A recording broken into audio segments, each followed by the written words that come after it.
Wherever you are in the world, welcome to another edition of Jerry's Take on China. The USA uses the term international community very often, and it includes the G7 and a few partners with shared values. When this community is viewed through a different lens, it becomes clear it has a lot of money, it has considerable power and influence, but according to Victor Silonis, a justice of the International Criminal Court, it includes very few countries, perhaps only as many as 10. And given the amount of anti-China rhetoric in mainstream media, most consumers of English language news reports, and many in the European Union, could be forgiven for thinking that the international community is much larger, more encompassing. But it is in fear of China's rise. Is that correct or not?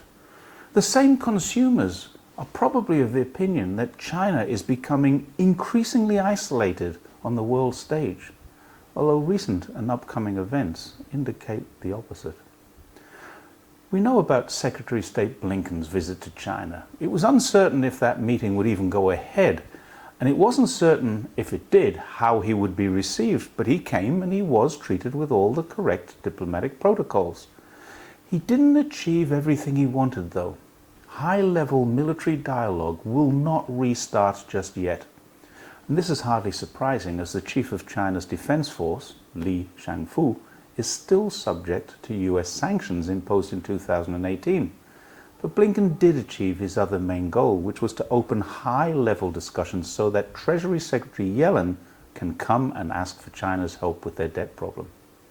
It used to be said that all roads lead to Rome, but nowadays there's strong evidence they're diverting to Beijing. And this evidence can be seen by other high-level meetings, visits by business leaders, and state visits, which are anticipated or have recently taken place. First of all, in March this year, we saw the China Development Forum, in which 40 multinational corporation leaders came to Beijing to discuss shared opportunities for future economic development. Also in March this year, the Boao Forum took place on China's other province island of Hainan. Government leaders, economic leaders, senior officials, as well as business managers from 28 countries attended that meeting, and that included 5 prime ministers and the managing director of the International Monetary Fund. Spain's Prime Minister, Pedro Sanchez, was made particularly welcome, as Spain takes up the role of rotating presidency of the EU. And this may be why he also received an invitation to travel to Beijing to meet with Xi Jinping. Clearly, China's goal is to work alongside and not in competition with the European Union. China has recently overtaken the USA as the EU's largest trading partner, and the EU is now China's second largest trading partner. The largest trading partner for China in terms of both imports and exports is ASEAN, and 2 of their most significant members, Malaysia and Singapore, were represented in Boao by their prime ministers, indicating the degree of importance they place on regional cooperation. And this was apparent in the days following the Boao Forum, when Singapore and China issued a joint declaration on the establishment of an all-round, high-quality, future-oriented partnership. The messages coming from the forum this year, a conference that's so important it's been nicknamed the Davos of Asia, are clear.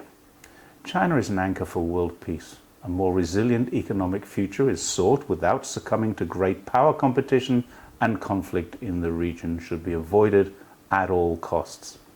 It was also stated that the forum supports a people-centered recovery post-COVID. In May, Xi Jinping presided over the China Central Asian Summit in Xi'an, where solid steps were taken to consolidate trade, common development, mutual assistance, community relations, and to deepen cooperation with enhanced regional stability in this incredibly important resource-rich region to the west of China and all the way across to Europe. Compare these messages to those coming out of G7 meetings, which in June 2021 were all about countering China. In June 2022, they were still very much about countering China, despite a war going on in Ukraine. And in May 2023, unsurprisingly, even though the war continued in Ukraine, the G7 was still focused on how to counter China.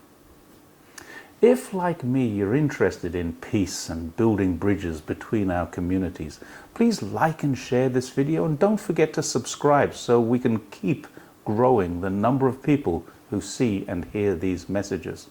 And the messages are all about China and China's peace and less about confrontation.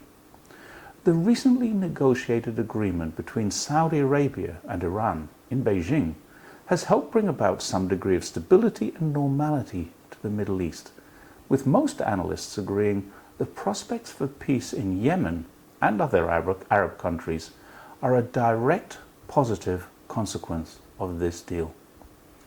China invited President Abbas of Palestine to visit and meet with Xi Jinping, which he did in mid-June. Many people questioned the reason for this, or some suggested it was more about global grandstanding than about diplomacy. But seemingly out of the blue, Israel's Prime Minister Benjamin Netanyahu has announced a trip to China very soon. Some see this as a poke in the eye to the USA, but whatever the reason, it's the second time a major Middle Eastern ally of the USA has visited China against the wishes and in spite of the concerns of the current administration. The USA has been courting Vietnam recently, but seemingly to little avail. Recent visits by the Prime Ministers of Barbados, Mongolia, and New Zealand have been topped off with Vietnam's Pham Minh Chinh also coming to China for the 14th annual meeting of the new champions of the World Economic Forum. Yet another Chinese-hosted event held in June this year with over 1,500 business leaders, academics, international organizations, all meeting in Tianjin.